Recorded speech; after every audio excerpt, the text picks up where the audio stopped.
This is Mike Buck on AM 690, The Answer. Yep, all right, back in the saddle again, huh? Well, it's some of you that are not working today. Lucky you. And I got you covered.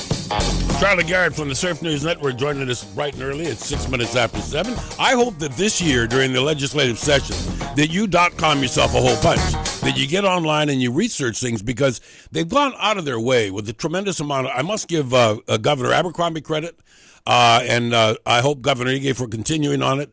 The website is getting a lot more friendly. It's a lot easier to find out about things that are in front of the ledge. It's not any easier to get to the meetings because they still don't have the meetings at a good time, but we'll talk about that. And the phones are already lit up, and we're going to get to your phone calls in a timely fashion, I promise. But we want to welcome to the studio. It's going to be on Mondays, but since yesterday was a holiday, we welcome Minority Leader of the House of Representatives, Beth Fukumoto Chang, to our Newsmaker Hot Seat. Good morning. Good morning. How was traffic? It was not great. Okay. School's back in session, of course. so. I think that we have an awful lot on our plate. Of course, everybody wants to hear what the president has to say on the national level, but I think that I'd like to try to isolate, Beth, what we're looking at as some of the things that are maybe not as political as some of the other things, some of the tasks that face the legislature this year. Mm-hmm. Are they mostly fiscal? Yeah, I think so. I think one of the things that we're hearing reoccurring, regardless of party, is that we need to start paying more attention to our spending. One of the big things is going to be whether or not to extend the rail tax, and a few other, whether or not to create new programs. Governor Abercrombie created a lot of new programs, or tried to, and I think Governor Ige has said that that's not going to be his style, so it'll be interesting to see if that's the case. It would be interesting to see if any of these things that he created are going to get rolled back or not. Yes. One thing that I think people really should understand is that when a law is made, it's pretty hard to undo it. I mean, right? I mean, you guys all get together and what are the priorities and what are the things that are important? And once it becomes enacted, doesn't it take almost an act of Congress to turn it over? Yes. Yeah. Yeah. And one of the things we hear a lot is people often tell us, we can roll back same-sex marriage and some of these social issues. And those, historically, you've never seen them undone. Right. So, yeah. And I'm not sure that people can see the forest from the trees. There's a tremendous amount. You mentioned one thing which I'm really, really worried about, and I'm sure you're hearing this from your constituents, and I think it's going to be a big deal. This arbitrary decision to, maybe we should keep the tax burden for a while whose residents up. You come from an area where the rail would be important, Yes. in some respects. However, what about everybody else? What's your gut feeling? Are they going to try to extend that? I don't think so, actually. For me, I think a lot of people in my community would say just get it done already, even if we have to extend the tax. And I have a generally fiscally conservative community, but they really want the rail to just get done.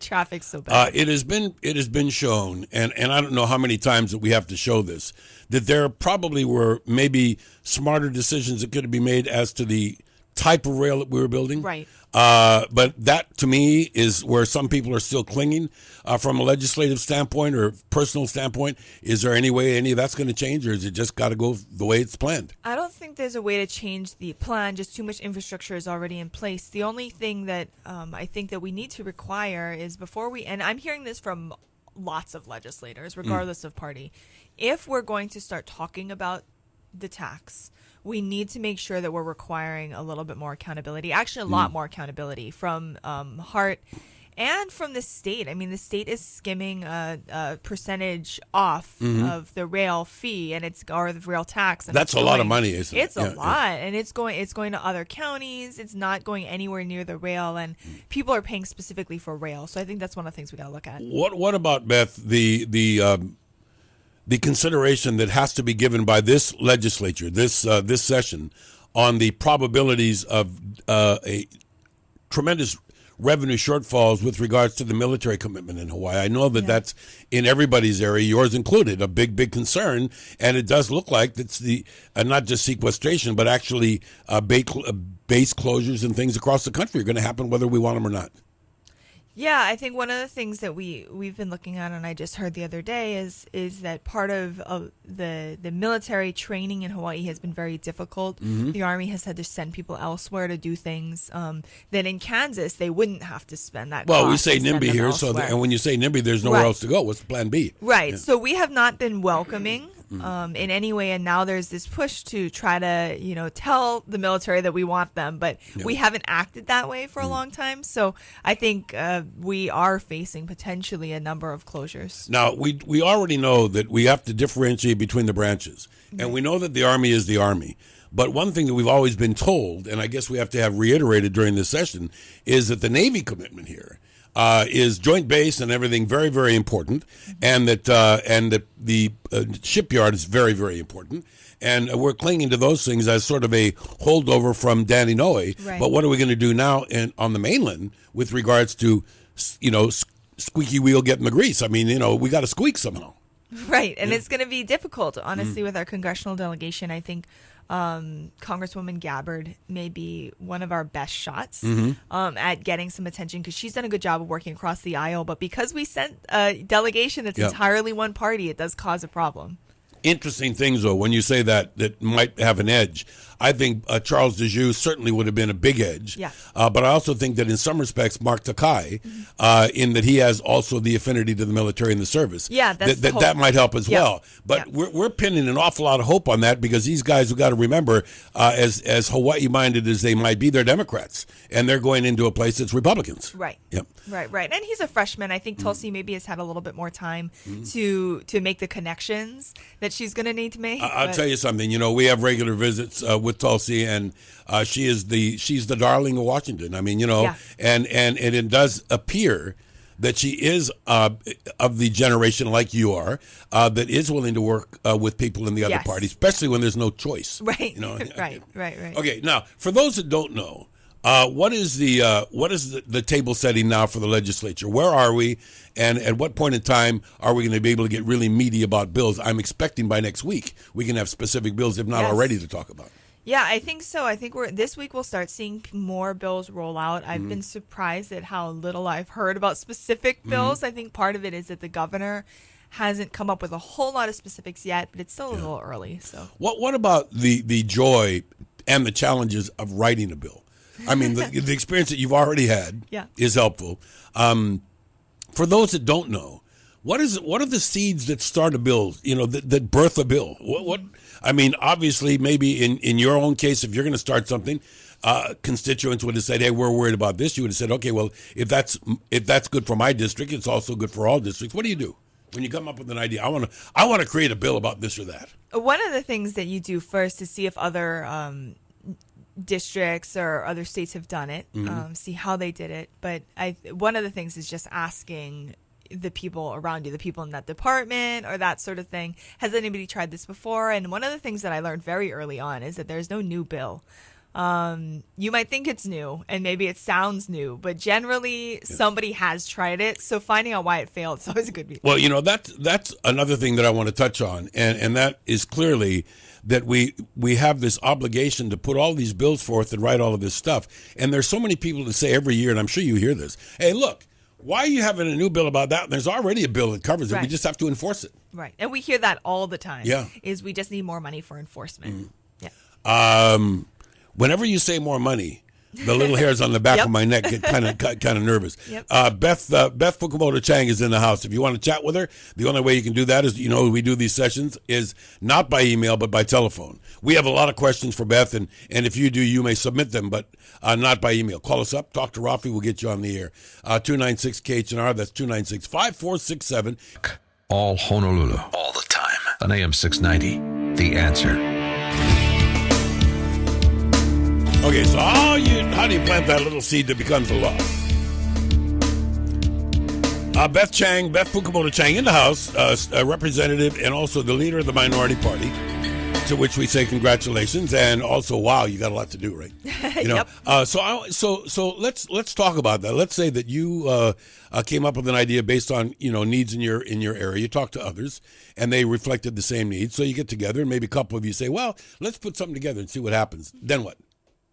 And then you have to introduce the bill. So you get your bill done, and then you introduce it. You talk to the chairs, you talk to the speaker and the majority leader, and hope that they're nice to your bill. But when you say the bill, how specific or exact is it at that point? Is it just say a bill retaining to this and that, and then you fill in the blanks later, or do you have to do all the work up front? Yeah, it's about 50-50. Okay. You want some sort of a structure, at least, so that people understand what it is. It's got to be legally viable, so you want to make sure it fits within our That's why I like it says bill pertaining to seawater exchange or whatever. Right. And then you need to look through, our existing code and see what it is that you're trying to change, and then make sure that that's all written in there. But in terms of like numbers, and if you're saying we need to buy something for, you usually leave that blank, the amount of money. Okay, but how it's incumbent upon the person writing the bill to do the work. Right. Talk about how you would do it. And let's say that somebody comes up with something, say about sewage, and you're not a sewer expert. Right. So you turn around, you have a cadre, you have staff, Yep. and you have a cadre of people that are going to help you do this.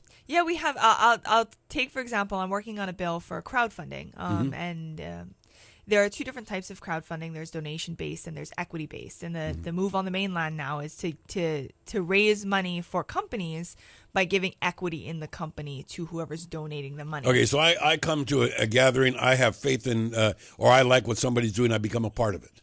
Right. Yeah, okay. Now, as soon as when it's donations and you're just giving money for a movie to get started or something like that, it's a donation, you're not getting anything back, or something nominal is coming back. But now that it's equity in a company, this now becomes a security. And because the SEC has not ruled on that, states across the country are starting to rule on it at a state level. Now, I know nothing about that. So I have to go and I have to research what are other states doing, what's our code here for securities. It's a steep learning curve. There was one bill that's coming up nationally, and that is to do with our consideration of when somebody's in court, they have a right to confront their accuser. And that was written at a time long before social media, video, and all of this stuff.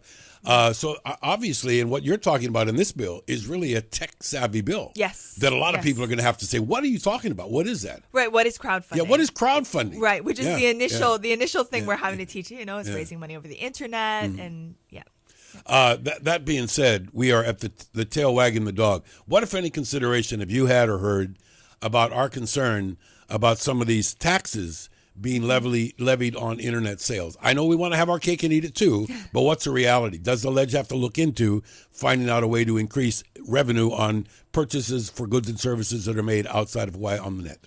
I think we're going to have to do something eventually at a national level. I don't think, or at least have some consistency between states. Just because people like Amazon, you don't want them to have deal with different rules and everything. Well, and look what they did last time. Look what they did when it was threatened. We're just not going to ship to Hawaii. Right. Whoops. Right. And it already cost them. I have Amazon Prime, and they ship to me for free. I know that costs them more than it does to New York or something like that. So, we definitely.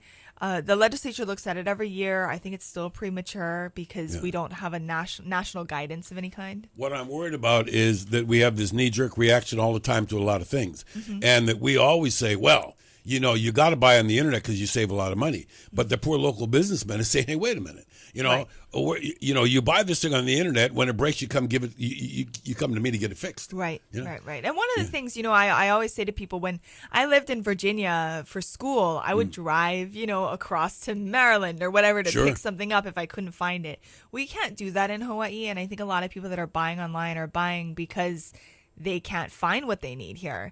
And I don't know that we should be taxing those people. I don't think people always make the decision That's a very good online, point. If it's not a bricks and mortar availability. But I got to tell you, I had a really funny experience, and I'm sure you've heard this from my others.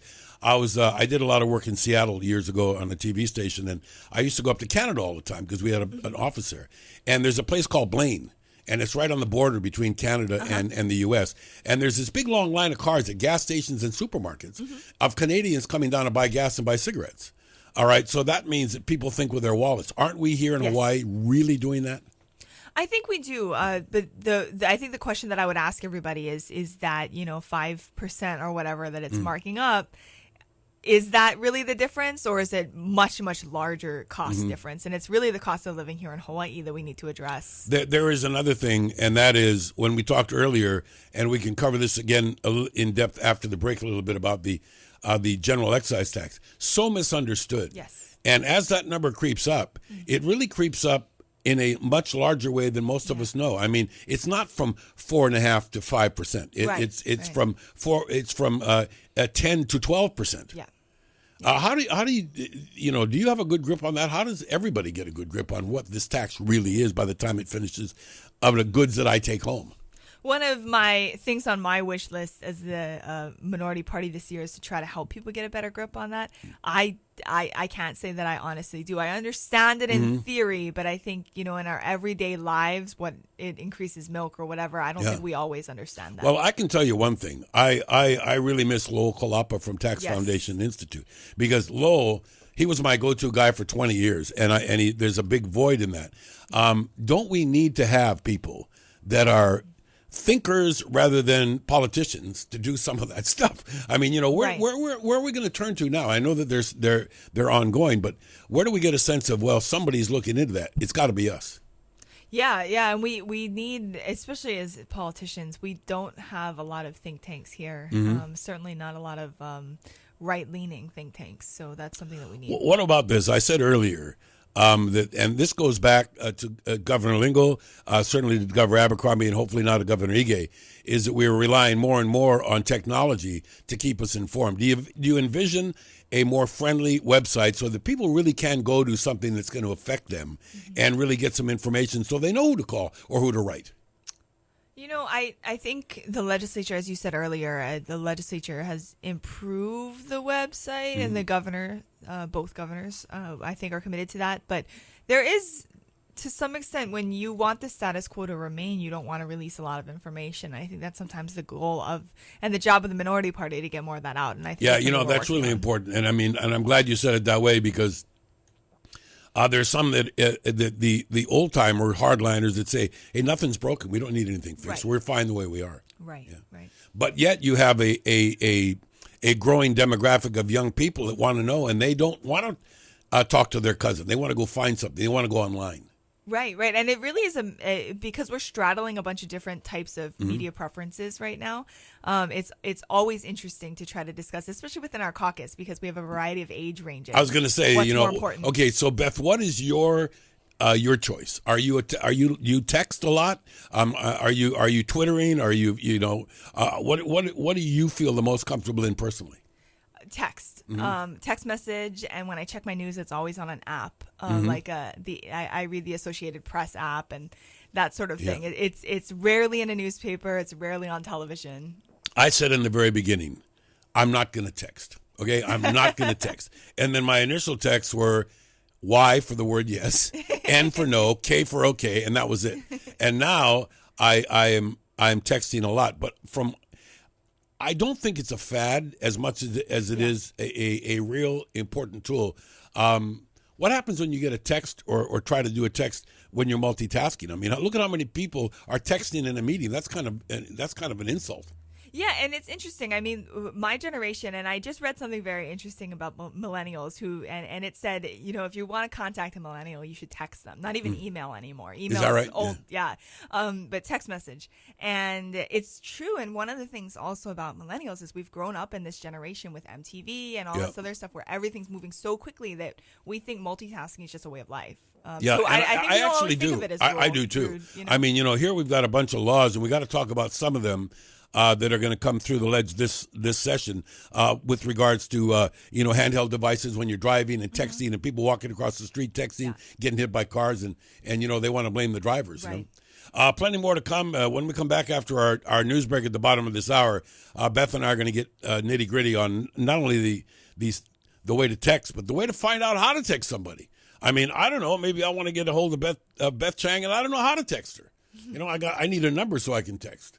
I got Chaz on Ty's number. It is the 730 number. We got the news coming up. And when we come back, we're going to let you in on it. I know that people are calling Rafi, but we need you to call us and talk with Beth if you got something that you want to get her thinking about as this thing gets rolling. And we're also going to ramp you up as to what to expect as the session does get rolling, which is right now. Buck on AM 690.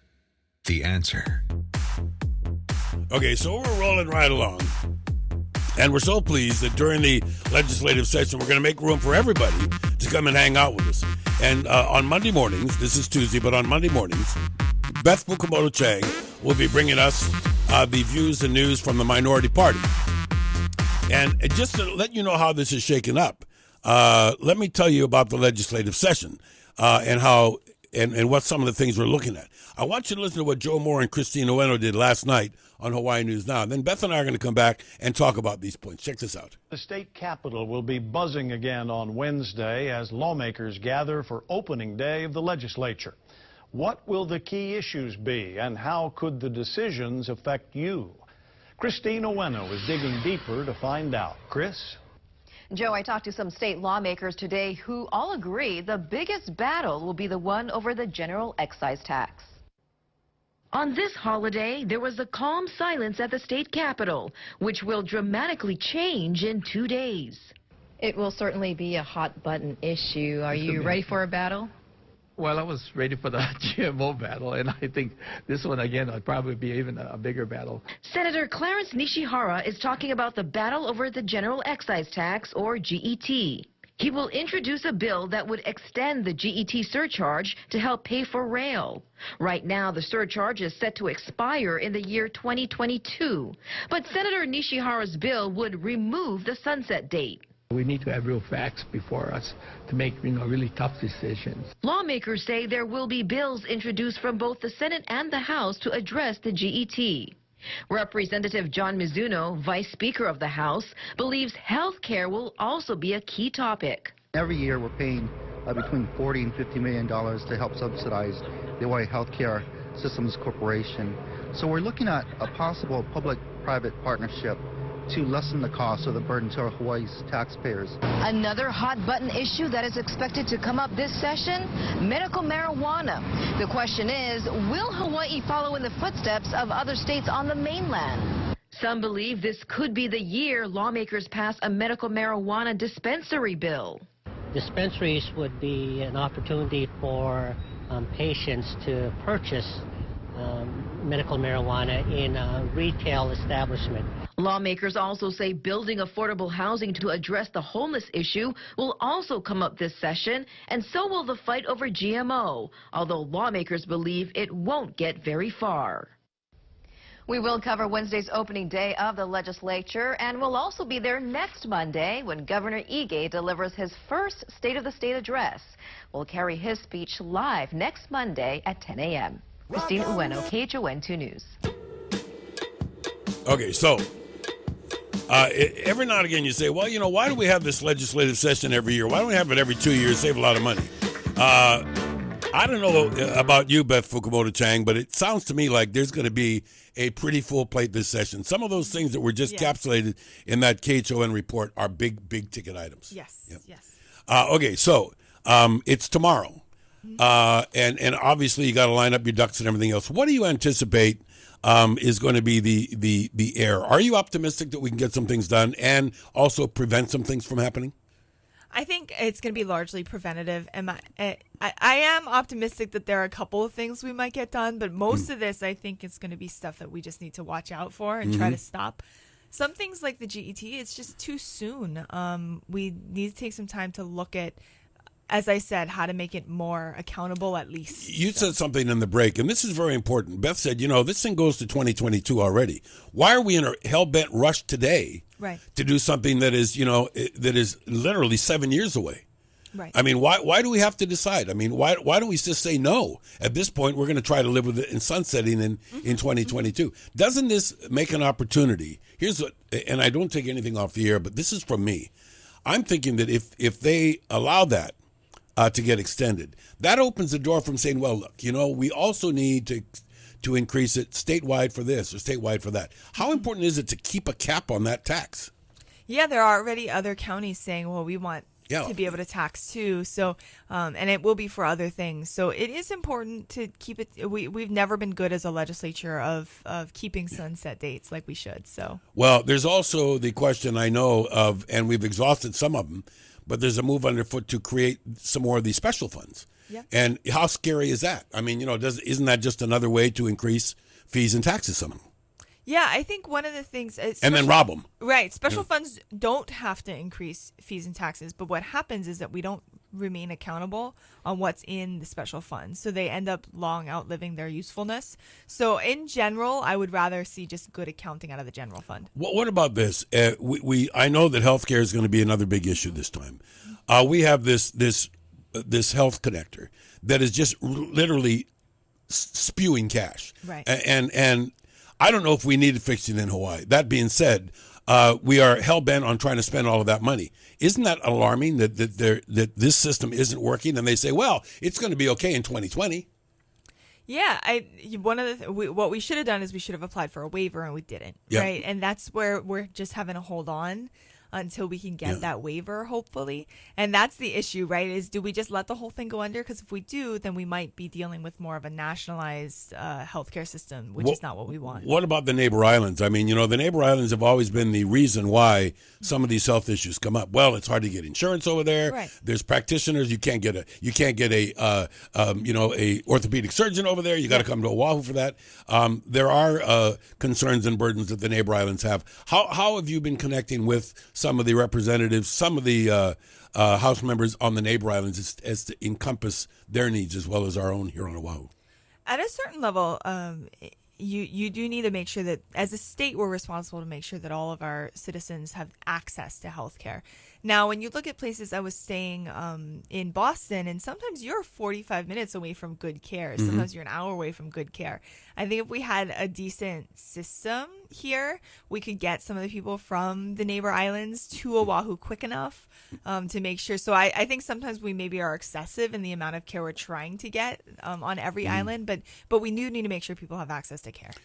There's a huge understanding in the nation's capital that there's going to be a whole bunch of slicing and dicing done on Obamacare eventually anyway, that there are portions of that are just going to literally get eliminated. How's that going to affect the Hawaii Health Connector and our ability to keep pace with what's happening nationally? Well, my hope is that they are going to allow us to have a waiver sooner at the very least, that they'll start letting For those that states don't understand, out of Beth, for those that don't understand, what is a waiver? What would it do? Basically saying we can opt out of Obamacare nationally. So we can keep our current health system. Yeah, I think that when news came out yesterday that the penalty if you don't have insurance is not necessarily $95. It could be $500. Yeah. It depends on where you are. And that's almost saying to somebody, look, we're trying to entitle you. So take this or else we're going to find you. Right. That's how I look at that. It's kind of scary.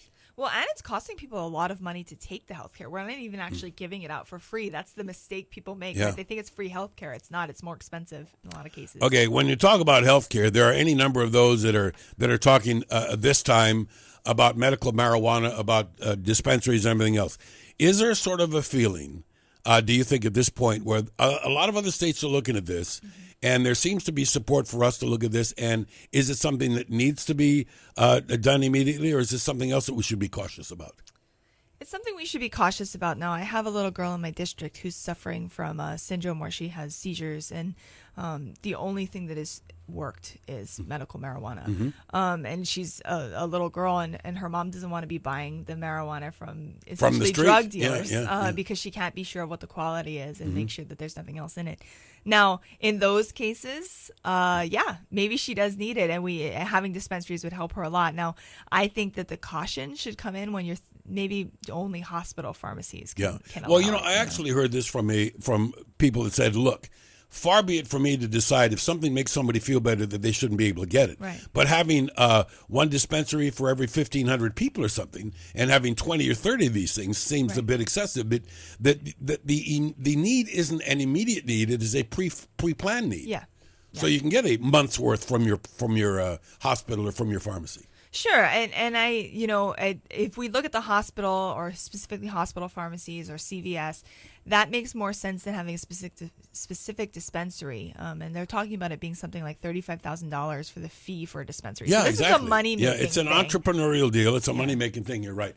Beth Fukumoto Chang is in the house. We're talking about what's going to happen tomorrow when the doors of the 2015 session of the legislature open up. More coming up right after this. This is Mike Buck on AM 690, The Answer.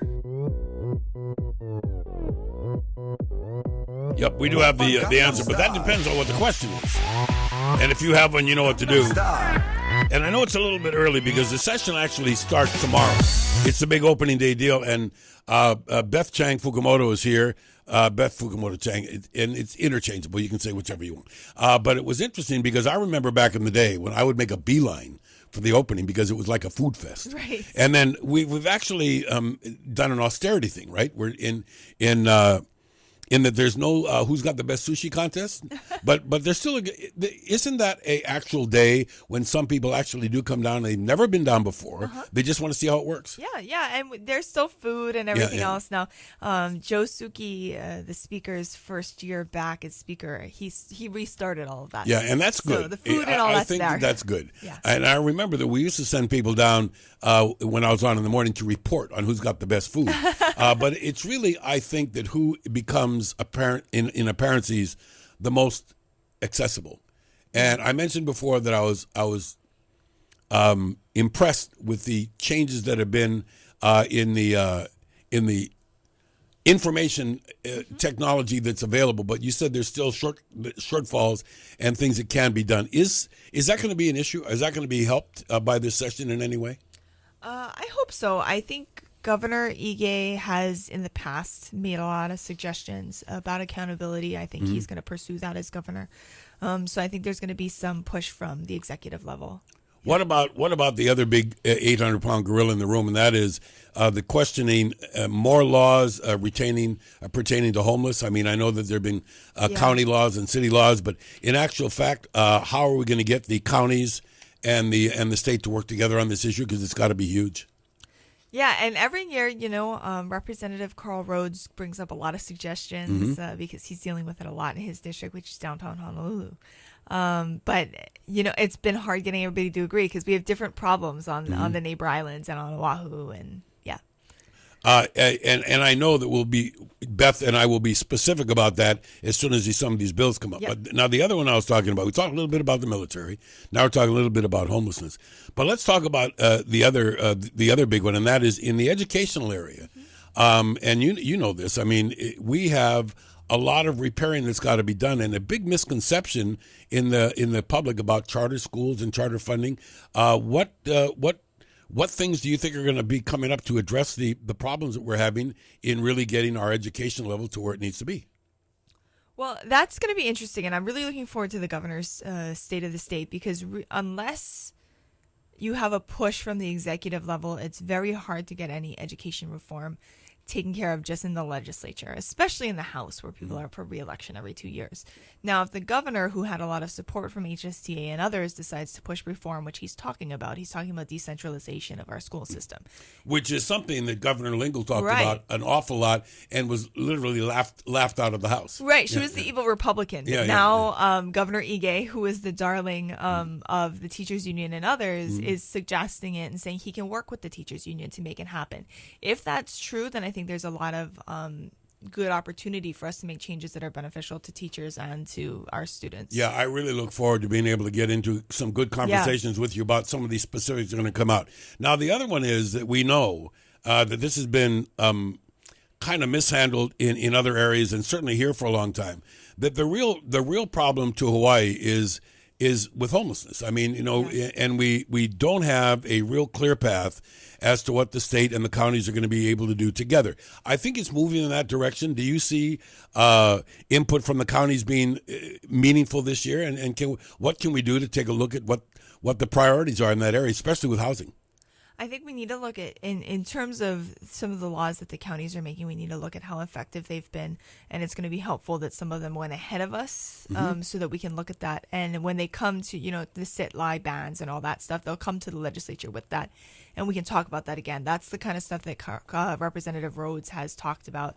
As far as affordable housing, everything just comes down to the ease of doing business and trying to make it easier to do developments in the urban core and some of these places to make sure that we're not over-regulating things and causing a problem that doesn't need to be there. Back in the Lingle administration, an arbitrary date was set up to become less dependent on fossil fuels.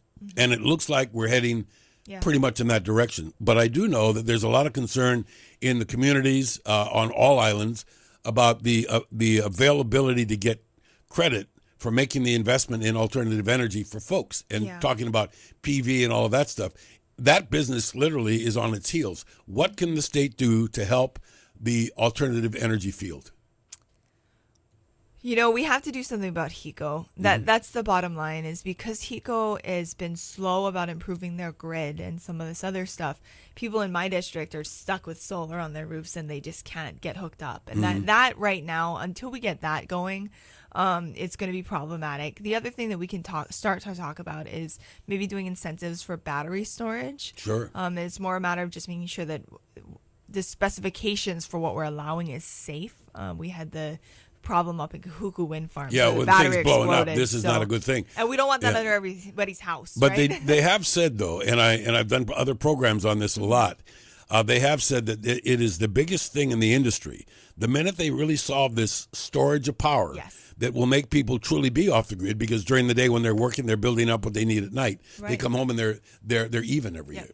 But the tee shot seems to be that there's many in the solar industry that have to be lobbying. You're going to have to see a lot of these people who are saying, hey, look, it's not a matter of credits now. It's a matter of we're sinking. We need help. We're trying to provide alternatives here, and we're not being taken care of. There's no incentive. Yeah. Until everybody figures out how to move HECO, there's not a whole lot the legislature is going to be able to do, and that's the largest problem. One of the other things that may come up this year, and I don't know what about it legislatively, but there still is ongoing concerns and debates in the Hawaiian community about sovereignty and and some of the other issues.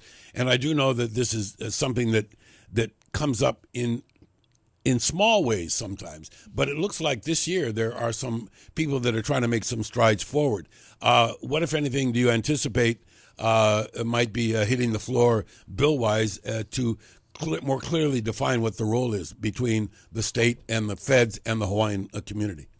You know, from the House side, it's going to be interesting because we have a new Hawaiian Affairs chair, Kaniela Ing, and he's not Fei Hanohano. And I'm not sure where he stands on sovereignty himself. We sort of all knew where Fei Hanohano stood. So in terms of specifics of what is going to come out of that committee, it's really hard to say with he came in at the same time as me, right? It's only his second term. Yeah, I was going to say that. Didn't he come in? You guys come in together. Yeah, right? And his vice chair is also her second term. So it'll be interesting. Tell us a little bit about some of the other Republicans that are joining you this year. From what I understand, in the House of Representatives, we have 51 seats in the House, and we have 7 that are Republican, and some of them are new. Yeah. So I'll talk about the new ones first. We have Feki Pouha, and he is taking Richard Fale's seat now. Richard was there last year, and Feki's here now, and he's going to be serving on Hawaiian Affairs and Waterland. In those committees, obviously, with his district being what it is, it's going to be a huge committee, huge importance, and he's also on the Finance Committee. Okay. Andrea Tupola, she is out in Ko'olina, and it's a really large district out there, and she's going to be dealing with, she's going to be on the Health Committee with me. She also is going to be on the Education Committee. I know education is a huge issue for her, so those are freshmen. Yeah, and these are the freshmen. By the way, when you mentioned Richard Fale, I certainly hope that his defeat doesn't end up being something that keeps him out of the field. Yeah. I would imagine that he's, like you and some of the other newbies have lots of years in front of him to be able to really make a difference. That was sort of an interesting decision that was made, and then sort of coming out of left field when Clayton He ran for lieutenant governor. Yeah. The battleground that had been set up sort of disappeared. Yeah, well, if you look at the numbers out in that district, the numbers in Laie, the vote just didn't turn out, and I think that was across the board, but a lot of vote didn't turn out. Isn't that the challenge of the party? Yeah, and what's going on? It is the challenge of the party, and of the candidates in Laie, they specifically had a very low turnout. I know that the 7 of you, Beth, really have got things to do and things, but I do know also that the caucuses are right around the corner. Yeah. We've been talking about that a little bit. They're very important. That's going to determine leadership in the Republican Party, but also it's going to hopefully promote some people to run for office. Yeah, they're always difficult to get people out. We're trying something new this year. It's going to be all on one date. I think that's February 5th. And we're going to try to make sure that everybody knows where to go. Certainly the presidential caucus was extremely successful. Yep. So we're hoping that our district caucuses at least get a decent turnout this time. What would it take when people ask you, hey, you know what, there's only 7 of you, and there's all these other guys. How do you work with them? I think you have to be willing to make compromises and make sure that sometimes it's just getting a bill out that's the best it can be, given that the numbers are the way they are. But certainly we have members that take very principled stances and have a opinion that you don't compromise, and I completely understand that point of view too. Okay, well, obviously next week the pomp and circumstances and sushi and stuff will be done. Yep. And we'll be on the roll, and I look forward to that. If people want to know more about where you are and what you stand for, what is the best way to reach your office? They can always just look me up on the Capitol website. It's so neat. That part's neat. Yeah, that's a good click through. It gives you email, gives you phone number, staff, everything. Yeah. But for us, email is usually the best. Yeah. Yeah. Okay, so that's going to do it for this time, Beth. Thank you so much.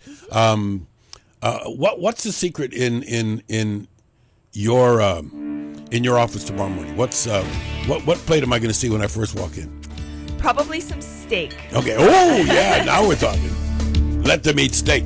Okay, that's Beth Fukumoto Chang, and we're going to be back next week with more. And thank you for listening so far. And get ready to jump in and be a part of it.